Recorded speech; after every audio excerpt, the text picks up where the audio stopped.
I had to find the unmute. Rashida, thank you, thank you, thank you. It is good to be here with everybody as we wrap up this session, 8-part series, and round two of that. And so, good to be with everybody. I'm going to share a few slides. I'm going to go back and forth. We're not going to use any poll everywhere. I know last time I did that, but I am going to ask you to use chat and ask people to unmute as we engage in this conversation. So I'm going to kind of jump right into this, being mindful of time. You'll notice a few things as we engage in our conversation that let me get this out of the way. That I'm going to invite you to really explore, the 7 sessions and what else is present, right? And so we'll cover some ground here together. So you should be seeing the full screen. Somebody give me a thumbs up, Rashida, if you're seeing full screen and not my notes. Good deal. All right. So we're going to get into this, and I call mine 2.8, and we'll walk through that. I'll actually have a slide that goes through 2.1 to 2.7, and we'll kind of see those as well. I am going to leverage chat here early, just so you know, to kind of see where folks are at, how you're showing up in the space as well. And so we'll start off with 3 questions. I'll explain these questions to you a little bit. But again, I think Rashida did an amazing job with the ground rules. We want to be mindful of those ground rules as well. And as I move into my second slide, I want to invite you, as we think about the 7 sessions prior, as we think about race and racism, as we think about nursing, to maybe grab a piece of paper, something that allow you to do some self-reflection over this next 90 minutes that we're together. And as we engage in the conversation, know that it is a conversation. You can use the raise your hand feature. You can, leverage chat so that we can talk to each other. I don't know about you. I know that this is the second round, but for many of us, we have 400 years of a history of not having these conversations. And so the more we practice, the more we work on that muscle, the better we can get at really stepping into those kinds of conversations. And so there are going to be a few questions that I'm going to ask you while you're sitting there, and I want you to leverage chat. And so the first question, and it'll pop up on the screen here in a second, is and a friend of mine is in here too. I've used it in the past, but she really reshaped this. For the sake of whom? Why are you here? Why does this matter? For the sake of whom? And I'll share with you mine. And so, 2, I have a 29-year-old and a 19-year-old. So Rashida calls me, Sarah calls me, Ruth calls me. I'm going to show up for the sake of their well-being as well as mine. And then in addition to that, for my descendants that I will never meet, I'm willing to engage in these conversations because I want to ensure that if they want to pursue a career in nursing, that they feel seen and heard. And if my descendants want to go for care, that they feel seen and heard. So for the sake of whom, if you could put that in chat, folks, type and hit send. Why are you here? Got it. Thank you, Deborah, to make a difference for my family and community. Awesome. For the sake of whom? No, wait a minute. We got 52 people on here. Okay. For my present and future, nurses in the field and students to come. Got it. For our children. Yeah. Collective humanity. Awesome. Better future for my family and children. Yeah. Improve outcomes for BIPOC. Got it. Underrepresented nurses. Oh, love it. For the sake of, I love that. For the sake of me and my community. Yeah. Nursing is a calling, and to make it a difference for patients entrusted in our care. Oh, awesome. Better leader to serve and grow our workforce for my future and the future of my nursing. Yeah, of nursing. Yeah. And I know we'll move forward, but we will be referring back to this, right? I won't scroll and look and see what people wrote, but we will be leveraging what you put here, right? For my children, students, and colleagues and nurse leaders to share with others on the anti-racist journey. Yeah. Awesome. Okay. Like I said, it's just 3 little questions that we start off with. And again, this is kind of to frame up the time that we're going to spend together. Yeah, thank you, Dr. Outlaw, for the people we serve, my people in the nursing profession who have much to atone for. Oh, got it. To become an ally, my friends, colleagues, and patients. Okay. So, second question. Let's move forward. Second question. And I want to frame this, right? All you see is the word gratitude, and I'll post it in chat. I want you to think about something that you are grateful for, right? And I'm going to share with you, this comes from an indigenous author. They talk about the Thanksgiving address that they do in longhouses. Now, we're not doing that, but I want you to just reframe a little bit around gratitude. And before we get into this conversation around racism and anti-racism, I want you to think about something that you are grateful for. You didn't pay for it.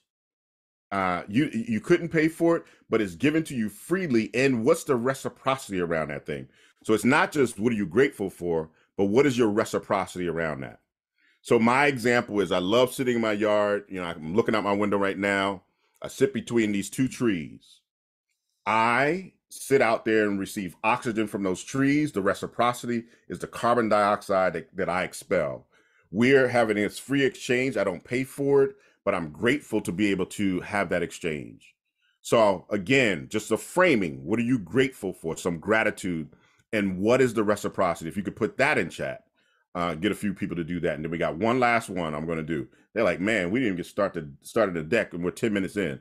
So something else quickly, folks. What are you grateful for? I'm grateful for the gift of life. Yeah. And again, remember the reciprocity. What's the reciprocity? I'm grateful for the vulnerability of others willing to trust me in telling their stories and lived experiences. It has changed my life. What's the reciprocity? I want to hear the reciprocity around that. My reciprocity is got it. Okay. Make sure that I do that for those who come after me. Got it. I'm grateful for my life and my ability to share with others. Got it. Thank you. What's the reciprocity, folks? Yeah. Yeah. So for the family, yeah. Grateful for my mom's friends who drove 400 miles to come. Oh, goodness. Yeah. Yeah. Love it. Love it. Yeah. Grateful for the love of family and friends. Again, don't forget the reciprocity piece part. What are you giving back? Grateful for individuals in my life, open doors, opportunities, my reciprocity. I'm now giving back to mentoring. Yes. Love it. Grateful for my health and have skills to help others to achieve their health. I have so much to be grateful for. Thank you, Linda. Yeah. And I'll share with you, you know, the one of the things is this actually reframes this container that we are in, that the 58 of us are in together, right? We're going to get into a little bit more challenging conversation, but to have this exchange that's grounded on gratitude just shapes it a little different. So that there's a reason why I invite you to explore this. So thank you for doing that. All right, let me get this chat out the way. The last one I'm going to ask you, last one, and then we're going to really get into the slide deck here. Last one. Keep those coming. Grateful for my mother who provided for me to go to college and to become a nurse. My give back is to be that for other nurses, which I wish someone had given to me. Yeah, yeah, yeah. I hear you, Jeanette. Grateful to be alive. Now, what's the reciprocity around that, right? You didn't pay for it. What's the reciprocity? Pat, grateful for those who have mentored me in my mentoring in return. Awesome. Thank you. All right. So when you look at the words echo, right? The second word is around community, or actually it's affecting the community. And so what does that even mean? What does it mean to live in community? Talking about race and racism, but what does it mean to live in community? Thank you, Jill, for putting that. Grateful for the community. But so now the next one is, what does it mean to live in community? I'm curious to just to hear from you. This is the last one. Thank you, Vivian. Each one teach one. Lillian, thank you. Each one teach one. Yeah. What does it mean to live in community? And on the next slide, I'm going to share something with you around community, belonging, and respect, recognize the interdependence of the collective, yeah, to care for each other so that we can be our best selves, care for each other, collective sense of belonging, support one another, shared experiences. Keep those coming, keep those coming. And I'm gonna share my next screen as you continue to type. So I'll share with you, we were traveling, and right before we went on a little trip in May of 2021, I asked a friend of mine who has this pit, a smoker. I said, hey man, can you bring the smoker over and park it in front of my house? I'm going to put something out on Facebook and a couple other places and ask people to come by and grab a plate and go because it's still COVID. Keep your mask on, get the plate, and leave. Do not stay in front of my house. And so folks came by, they grabbed the plate, and I said, oh, by the way, the only thing I want you to do, all the food is free. Everything is free. But I want you to write on this index card, what does it mean? What does beloved community mean to you? So I'm thankful for what you're putting in chat, and I want to, and trust me, we're gonna find the thread line for all of this. I thank you for what you're putting in chat, and this is what just to sum up some of the things that were said, right? And so a beloved community is one that's filled with love and care for one another. Beloved community is one that offers a sense of belonging and support. Beloved community is one that exhibits friendliness and respect for all. Beloved community exudes a feeling of togetherness. There is help during times of hardship and support to alleviate one another. Beloved community is one that is safe, that safe with help for everyone.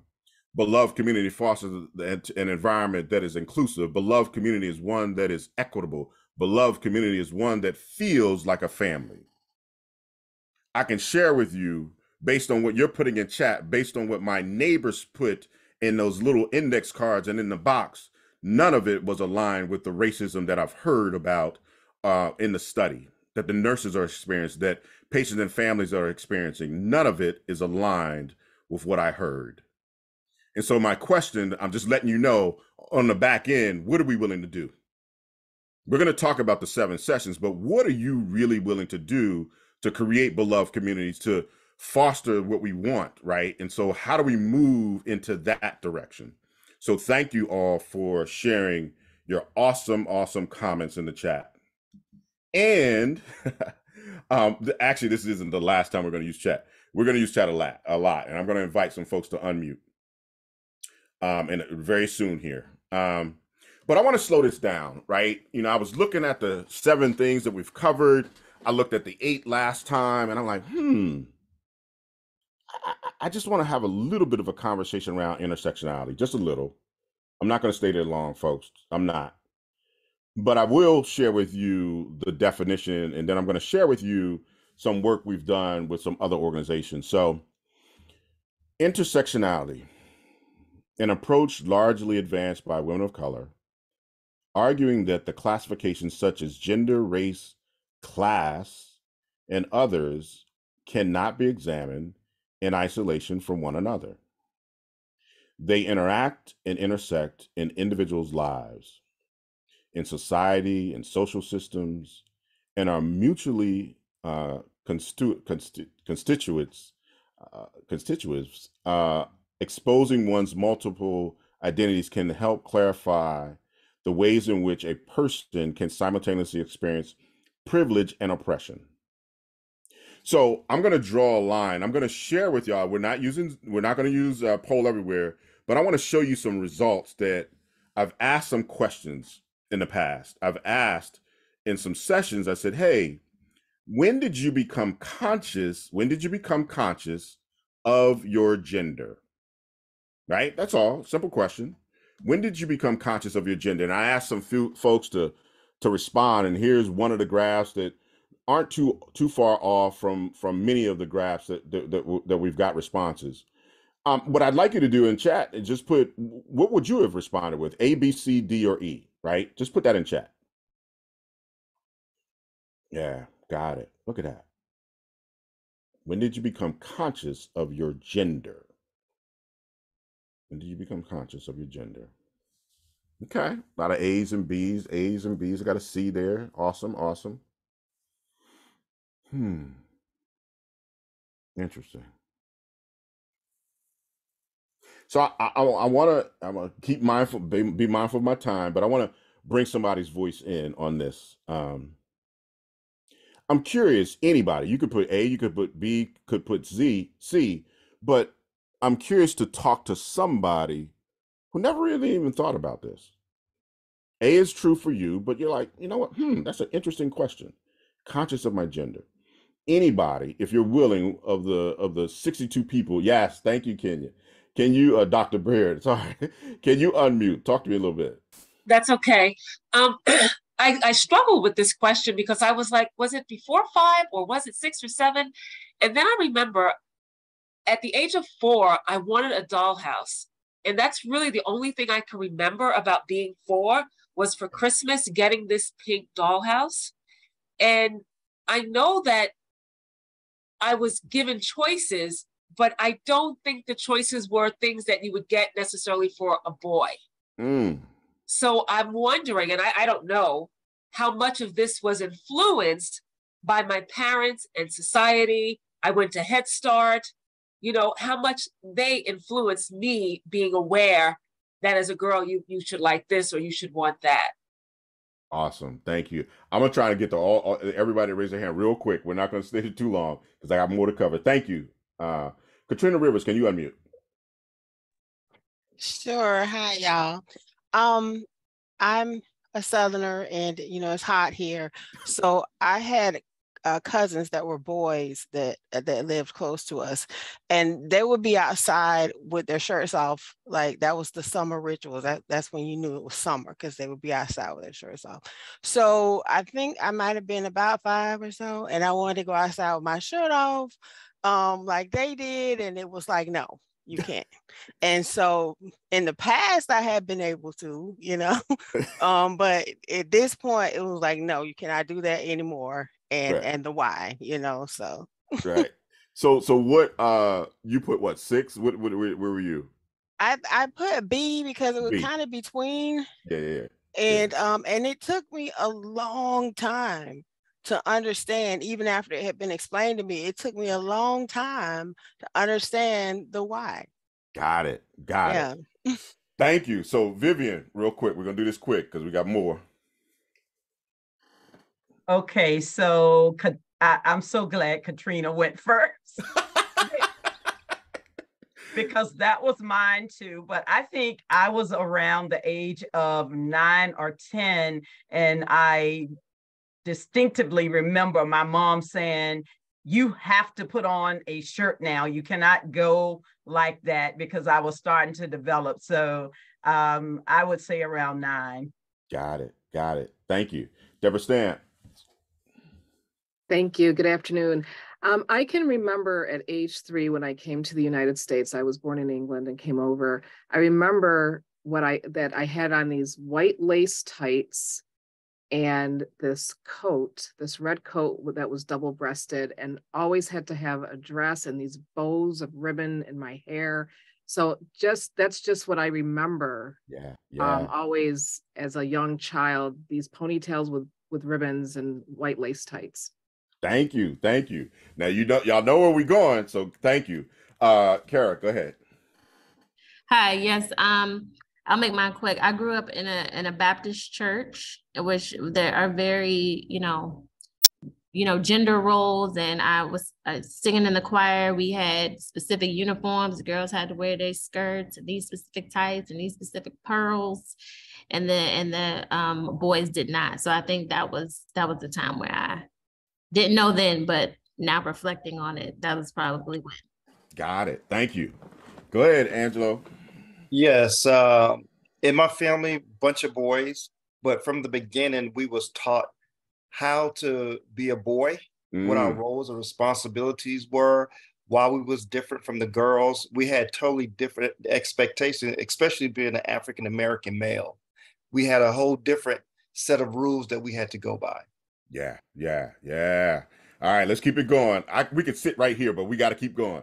Love it. Let's keep going. So this is the next question, and let me draw a line so I can keep track of.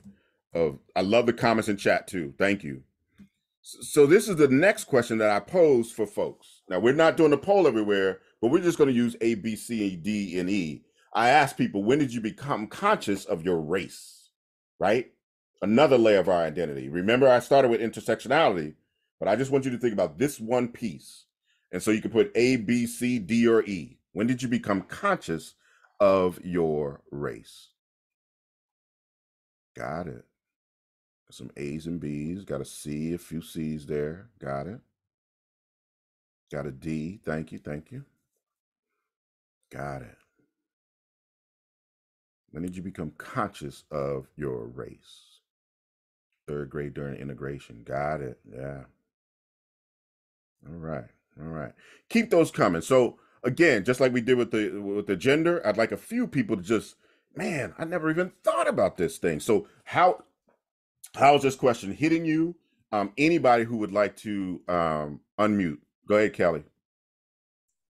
I would say for me, it was an early age because I grew up in an all-white neighborhood.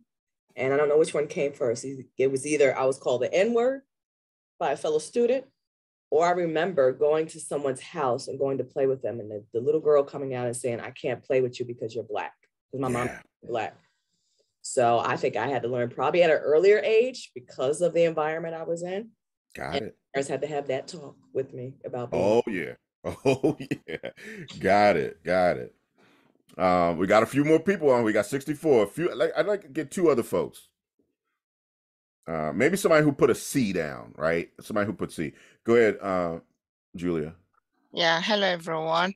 I didn't put anything because I was born in Nigeria. I didn't know nothing. I didn't see any other color than, people that look like me until I became a grown woman and, moved to the US and started seeing, discussions about race and colors and gender. And all I know all my life was this is who I am. And that's everybody around me was like me. Got it. Love that. Yeah. Thank you. Cynthia, go ahead. Oh, you're muted. I'm thinking it may have been a little bit before the age of 5, but because I'm thinking when I watch TV and I would see people that look different from me. And then I remember getting my first baby doll, and my baby doll was white and the hair was straight. And so I think it was between that age that, I'm thinking, there's a difference between us. Yeah. Thank you. And I see a little bit in chat. That amazing. Go ahead, Marfine, Dr. Armstrong. Go ahead. I'm trying to find I'm disorganized today. All good. So anyway, I put C because I moved from the Philippines to Hawaii when I was 16 years old.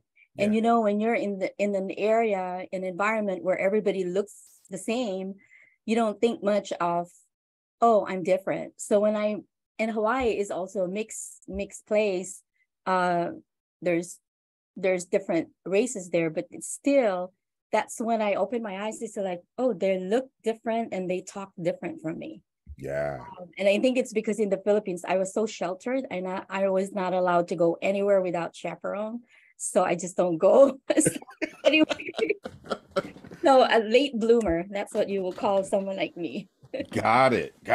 This is, so again, let me be mindful of time. I'm gonna keep it moving, but I want to invite y'all to experience something. So each one of you kind of looked at the one section, the question around your gender. You think about the next question that was around race.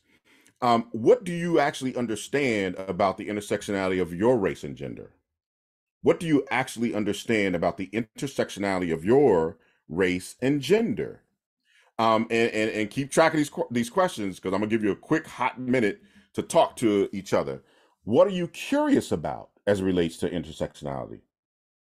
What are you curious about, right? And so we've had 7 sessions talking about being anti-racist and anti-racism work. How does your gender and race, those 2 pieces of your intersectionality, impact your anti-racist work? So I want you to think about those questions and if need be, jot them down on a piece of paper, because guess what you are getting ready to do?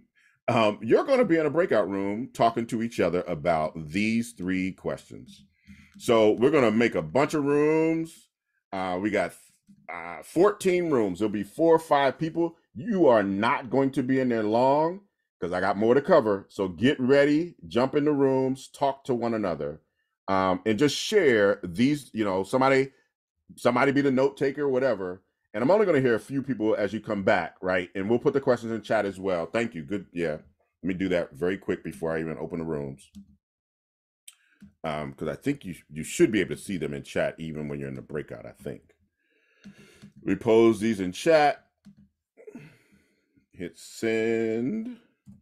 There you go. All right. So the breakout rooms are open. This is not a long time in there. You'll be in there maybe 7 minutes, something like that. The rooms are open. Please join your breakout rooms. Please join. Please join. This is a quick one. Please join the breakout rooms.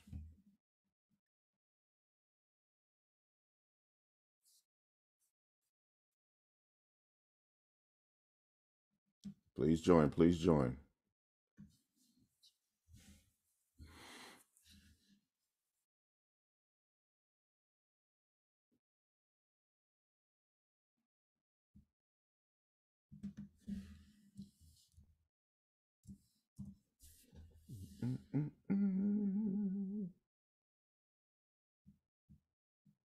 I know why some of y'all are still here, but I got some people that shouldn't be here. Please join the breakout rooms. Please join.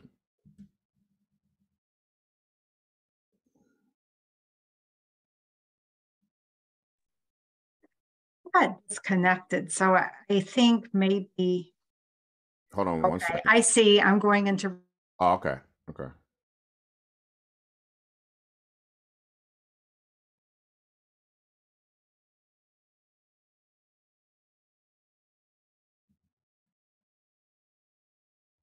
Okay. Pretty good. I got one room that's kind of light, but oh well.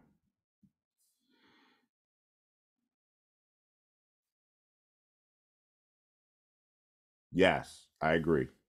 But there was a note to me. I'm sorry. I don't know why I'm talking out loud. I could have responded in.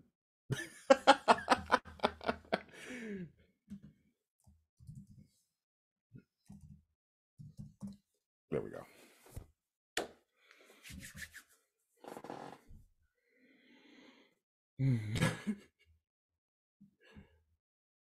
All right. Give them. Let's give them 5 minutes.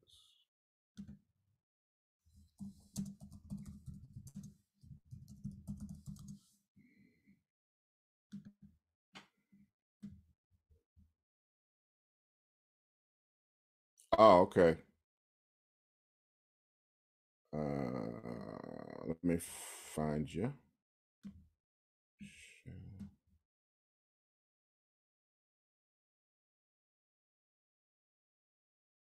Where are you at on the list? Oh, man.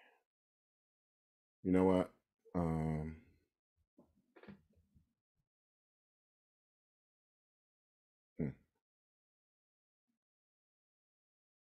Shayla, hold on a second. I don't even see you to move you. What in the world is going on here?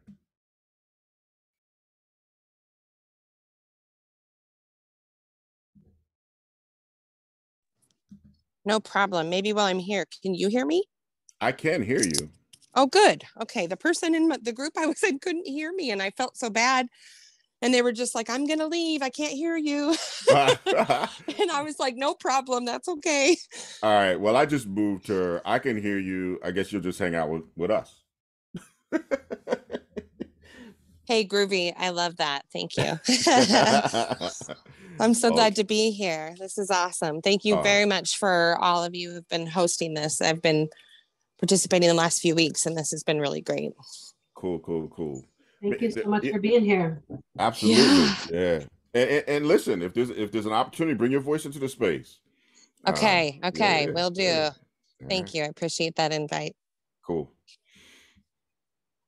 All right. Let me check a couple rooms, see how these conversations going. I'll be right back. Let's join this one.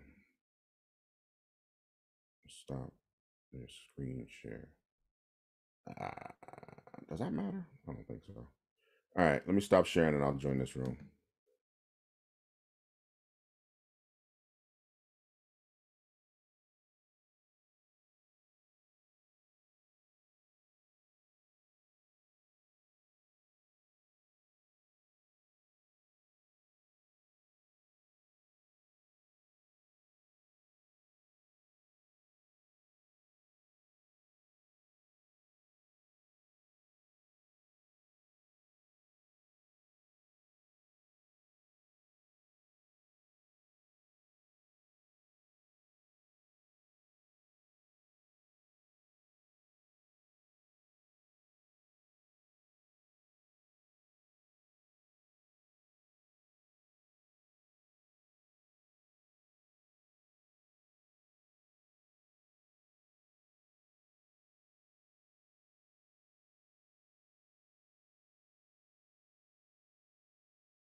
All right, folks, they're going to be coming back in a minute.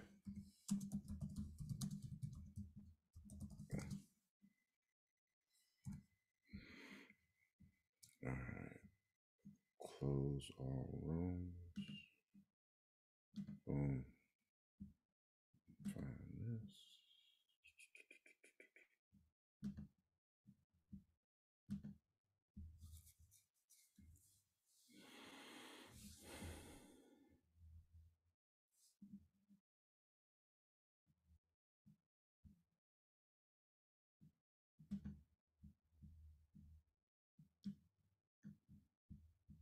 There's a chat. I lost the chat. There we go.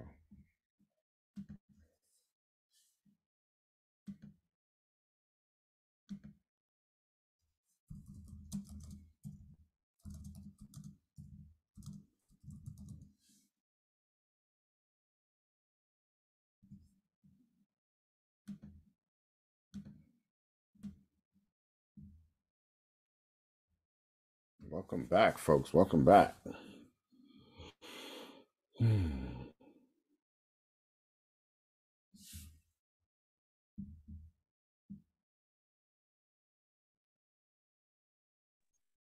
Okay.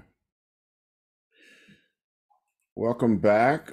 You should be all back, and you should see the full screen that I was sharing.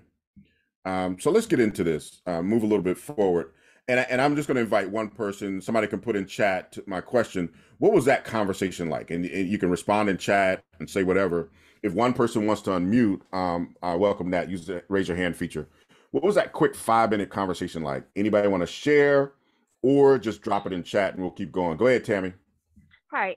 One of the things that we talked about was that term intersectionality was different. It's not a term that is used very often. And so when we were discussing that was the first thing that we really tried to define and how it impacted us as individuals of different race.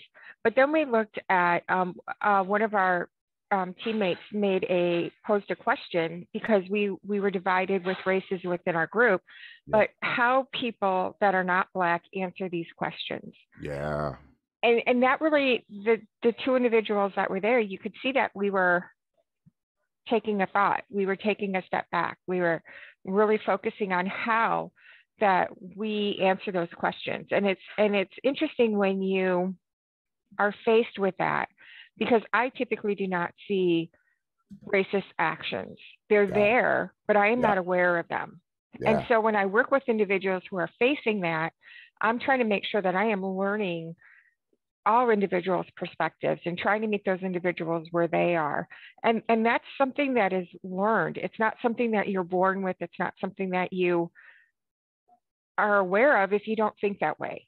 And so it's interesting when you have somebody who you're with say, and you see it and you witness it and now you're more aware of it and you're like, this is wrong. And then having a voice to stand up for that person and do make change. So I think that was interesting for us to kind of say, where do we come from and how do we answer this and how do we identify this?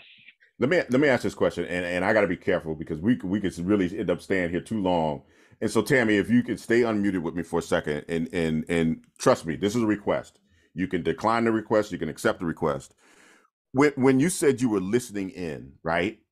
My question for you is, as you heard your Black and brown colleagues in that breakout room talk to you or with you, where were their words landing in your body? In my heart. Yeah. Yeah. Yeah. Yep. So I'm gonna share this with y'all, and then I got to keep moving. I got to move from this. So I did this in person, and there were 100 people in the room, right? There was no A, B, and C. People were raising their hand as I asked those questions. There was a woman in the back, and I'm just going to she identifies as a white woman, probably in her 60s. She stood up and she says, "Look, I've known about my gender, but in terms of my race, wasn't even a question about or something I thought about until the murder of George Floyd." And then a woman in the front stood up very quickly. African-American woman stood up very quickly and said, "You know what?" And I said, "Oh, remember our ground rules, remember our ground rules." And she said, "Okay, yep. Let me talk about me. I've known about my race and gender age 5 or less because I had to." Similar to what Dr. Bryant was sharing, right? And so what I asked that room, and I'm asking you as you got in those breakout rooms, and as you just heard Tammy, what is showing up for you? Not so much intellectually, but where is this stuff landing literally in your body? Right? Do you have tension in your shoulder, your back, your legs, where you're seated at, your feet? Or do you have ease? Like, I'm glad I got that off. Right? Be mindful of that, right? As we move into this conversation around race and racism. Thank you for being honest, Tracy, right? Tense all over. Absolutely. Absolutely. Got it. And so I'm inviting you to just take a quick breath. We're going to keep moving though. This is a quick breath. So, a little sip of air or something, right? We're going to let some oxygen in. Take a breath, folks. Take a breath. All right. And thank you, Allie. Unease in my chest. Yeah, absolutely. Right. We have the ability to feel and feel with. It's, do we slow down enough to do it? Or we're so busy being busy, we're not even present of our own stuff. So thank you for that. So I just want to cover this. I'm not going to sit here too long, but I think it's important when we're talking about racism, we're talking about anti-racist work, that there are levels of oppression, right? So ideological oppression at its core, the idea that one group is somehow better than another group, and in some measure has the right to control that other group, right? We know the history in our country, there's levels of that. Institutional oppression, the idea that one group is better than another group and has the right to control the other group, gets embedded into the institutions and societies, right? I'm gonna keep going, and then I'll come back to you, Dr. Armstrong. Interpersonal, right? The idea that one group is better than another and has the right to control the other, which gets structures into institutions, gives permission, and reinforces individual members of the dominant group to personally disrespect or mistreat individuals in oppressed group. And again, internalized. Oppressed people internalize the ideological. Why am I mispronouncing that word? Of inferiority. They see it reflected in institutions. They experience disrespect interpersonally from members of the dominant group, and they eventually come to internalize the negative messages about themselves. Racism equals prejudice plus power. And again, you look at the comments from the study, you'll see it repeated, right? If you haven't looked at the study, Sarah, Kara, Ruth, they can send the results to you, and you can find it on your own on a website. And again, this is some work that's it's adapted from the Chinook Fund. Dr. Armstrong, what were you going to share? Oh, I was just going to share a little bit about what we talked about in the breakout session, where for me personally, I get confused with intersectionality and interracial. Yes, so I gave us a little story about someone I know who's half Mexican and half Caucasian. Yeah. So he sometimes, if it serves the purpose, he will identify himself as Mexican. If it serves the purpose, he's going to identify himself as white. Yeah, yeah. So I guess the advantage of being like biracial is that you can choose which one will serve the purpose, but then there's confusion within, because who am I really? Yeah. And that choice isn't always afforded to everybody, because we also have colorism that shows up, right? So you can say one thing and people like, no, this is who and what you are. Tracy, very quickly, and then I'm gonna keep going. Yeah, just touching quickly on that, it's just, I'm clearly so white, I'm clear, but I have a biracial daughter that I adopted, and that's what I witnessed. And she just feels, so here is a dark child who is raised in a super white family, and she's always felt like she's dated, like she go from a white person to like a black person back. She's like, I don't fit in either camp. So, oh my goodness, I got to get through these slides. So let me ask this question. When you hear your daughter share that with you, again, what shows up for you? It breaks my heart. And I get so angry that it is so far and we're still here. When she was, I don't want to take up too much time. When she was little, we watched the movie Hairspray. I have no idea what the plot was. And everybody's seen it, that it's very, it's just segregated. Like, the black folks weren't allowed to dance and the whole thing. So I'm sitting here, I didn't know anything about it. So now I have to explain to her, oh, so here's how their ancestors were treated. Yeah. Yeah. And we Yeah. just have to like just bring it back up again. And she's like, well, what do you mean? And it's so awful. It's just so awful. It hurts my heart. Yeah. So we will be sharing the slides. I'm trying to get somewhere, and hopefully when we get to that other point, we're going to talk about what do we do, right? So thank you for sharing. I'm going to leverage chat a little bit more than normal, just so y'all know. So one of the things, a friend of mine, Resma Manakun, talks about his work. And if you haven't read the book, My Grandmother's Hands, I highly encourage you to read that book. But he talks about, and again, if we go back to ECHO, the series is connected to the national study to look at racism in nursing. What's the impact of racism? He talks about the impact.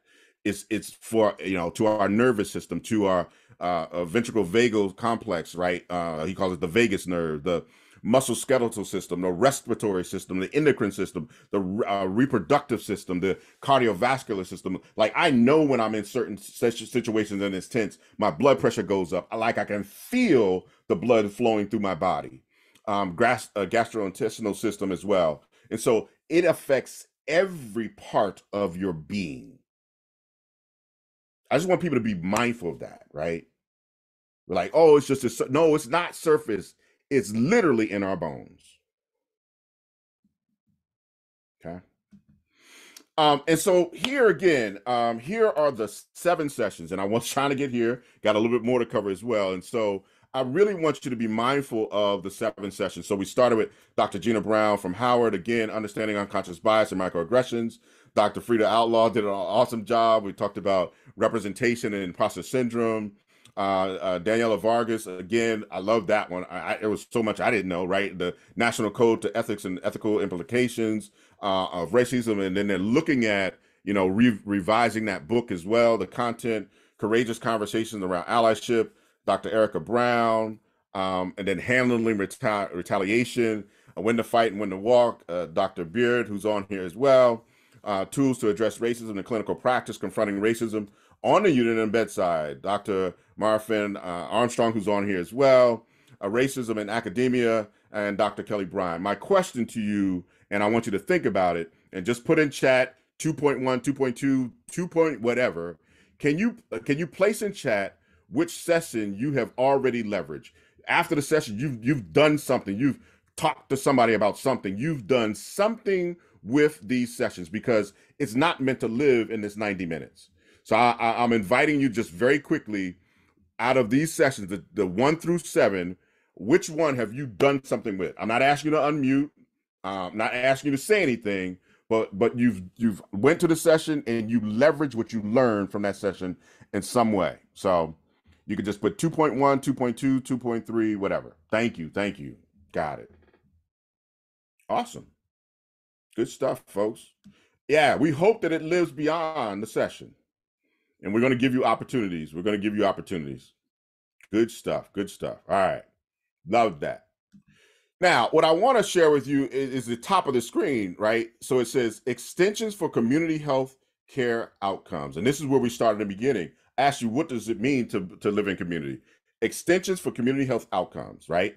So remember what ECHO actually means.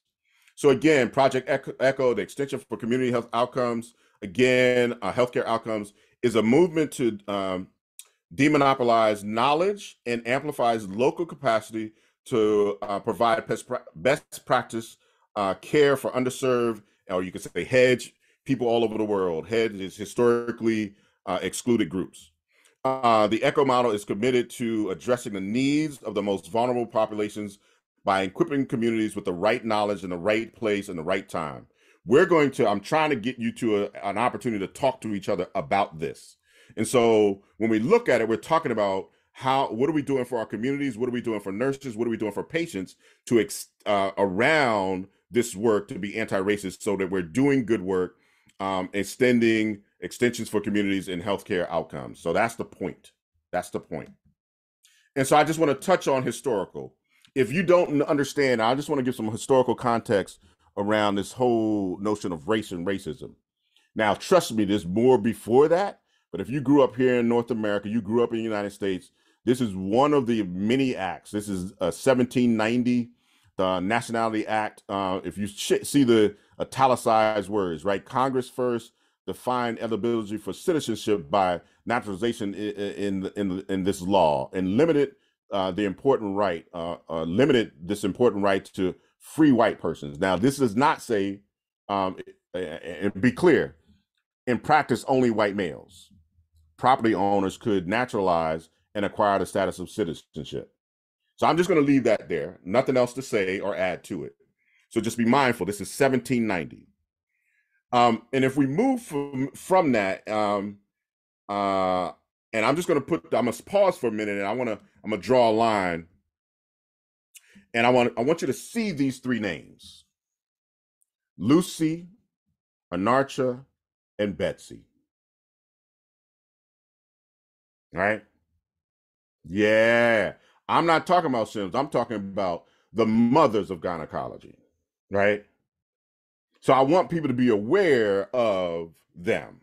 And so I want to raise their voices there, or at least their names. And trust me, there were many more. The study says that on Archer, there were at least 30 procedures performed on her without anesthesiology. So what I want you to also understand is not only were they the patients, but they were the midwives, they were field workers, they were doctors and caretakers for other folks. They were not just the bodies that were performed on.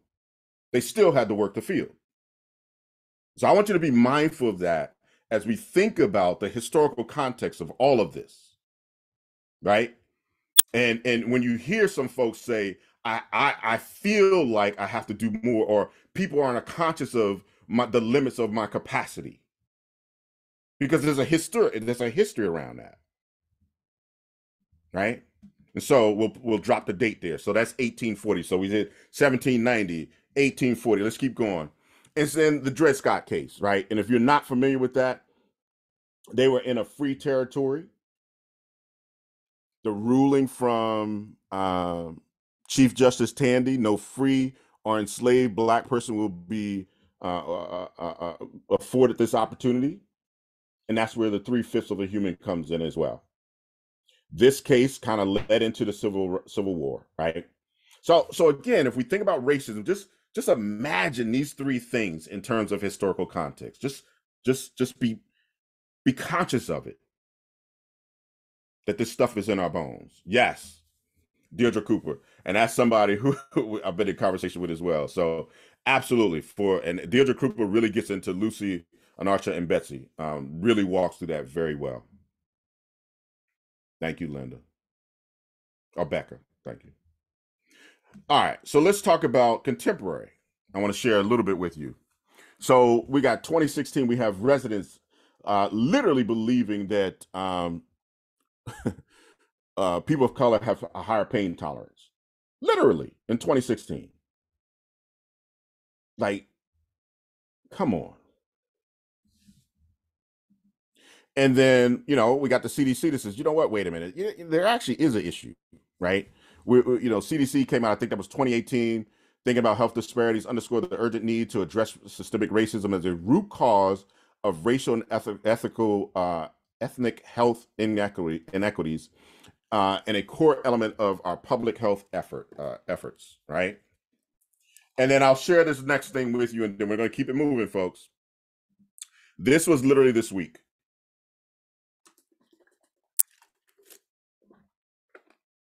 This one is a valedictorian at a high school in Lubbock, Texas. This young lady was taunted. She reported it to the school system. They were using the N-word. They have it on recording. The school did nothing. She finally had enough, and I'm not condoning violence, and she slapped the kid. Valedictorian, no discipline ever. She got 45 days in an alternative school. She ran away from home, contemplated suicide. She in her mind, she ruined everything by slapping this kid. I'll let you know that I did reach out to the parents, because this just hit me hard. And all they asked was that I share her story. She's doing okay. She's okay now, right now.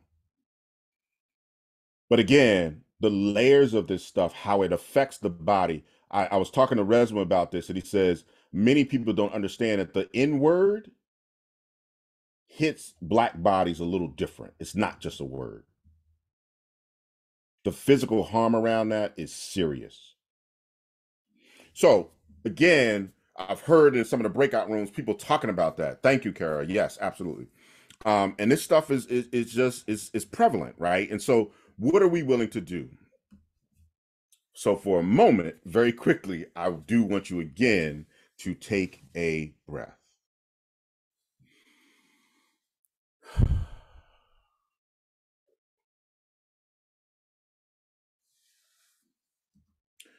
So, where do we go from here, right? And here's some stuff. So this young man, I had a high school student interview him, Chidi Berry, right? And I shared this image the last time in the first session, and just shifting the way we see Black bodies, right? You get your context, you get your text, and you're in school, and you start to see Black bodies as humans in your textbooks, right? This next few slides I'm going to share with you, the current president of the American Psychological Association has a book out with herself and Arrington. It's called the Anti-Racism Handbook. I'm going to share something. I'm going to add a slide when I send the PDF of the deck to you that you can actually do some work around this. So steps are: reflect on the spheres of your influence. Be conscious, we all have some influence. Be conscious of it. Identify the practice and policies in these spaces that reinforce racism and inequities. Determine what a first step to make change in your community or organizations and within systems might look like. Identify a step. Find a partner with whom you can work with to take the first step and make a collective impact, right? Our collective humanity, collective impact. And then the next one is sustain your efforts by building your support system and putting strategies in place that will ensure progress continues. So I want to invite you to that. And then I just want to share this with you. Dr. Nicole Redver's amazing book, The Science of the Sacred. There's mention in there around, and I just want to touch on this, and I'm not going to go too far, but there's mention in there around the mind, body, spirit, and emotions, and how do we bring that into the practice for the nursing profession? How do we bring that into practice when we're engaging with folks? How do we bring that into practice when somebody could have talked to that young high school student before she slapped somebody? And she talks about the stages of truth. So if you're going to do the things that Thelma Bryant suggests, just know that there's going to be resistance. Just know that there's going to be resistance to get to the stages of truth. There's going to be ridicule. There might be violently opposing, and then hopefully we get people to acceptance. We can see how desperate we are right now, right? And then the last few things: traditional medicine versus Western medicine, and an illness or sacred gift. I'm not going to touch on that too much, but in some spaces we assign illness or we want to medicate somebody, when in some other communities, those things are seen as sacred gifts. Not going anywhere in that. That's for y'all to determine, not me. I'm not in the healthcare profession, but read her book, and I would invite you to just explore where she's going with that. So, I was talking fast. So we're going to get into some more breakout rooms, and you're going to have 10 minutes in. We're going to have 10 minutes to come back out, talk about what you discussed. And again, so there's going to be some questions that the folks have in the breakout rooms for you. Sarah is going to put you in the breakout rooms. I believe we're going to have 3. I'm not 3 or 6. I'm not sure. And you're going to have a conversation. Got it, Jill. No problem. We're either going to have 3 or 6 rooms. And the question is, how do you plan to leverage something you've learned to address racism in nursing? Maybe one of these 7 things. 3 breakout rooms. Thank you. So pick one of the 7. And then the other part of that, one room will be talking about communities. Pick something and then talk about, how will that address the community piece of the bottom of this image? Or, pick one of the 7 and talk about how can you impact nurses. Pick one of the 7, talk about how this impacts patients. So there'll be 3 breakout rooms. You'll be joining those rooms very shortly and have this conversation. The key questions, and let me just share them now. I'll put them in chat, and there will be somebody in the breakout room with you that can speak to this as well. Where did I put those questions? Don't know where I put them, but they have the questions. But basically, the question is around, why did you pick this thing? What's the barrier to that thing, and how are you going to overcome that barrier? Right. So those are there. Thank you. Those are the 3 questions. So pick 1 through 7. What's the barrier to it being effective around that thing, and how are you going to overcome that barrier? Please find a note taker, because I do want you to say breakout room 1 and drop that in chat when you come back. So you have 10 minutes to have this conversation. Enjoy the breakout rooms.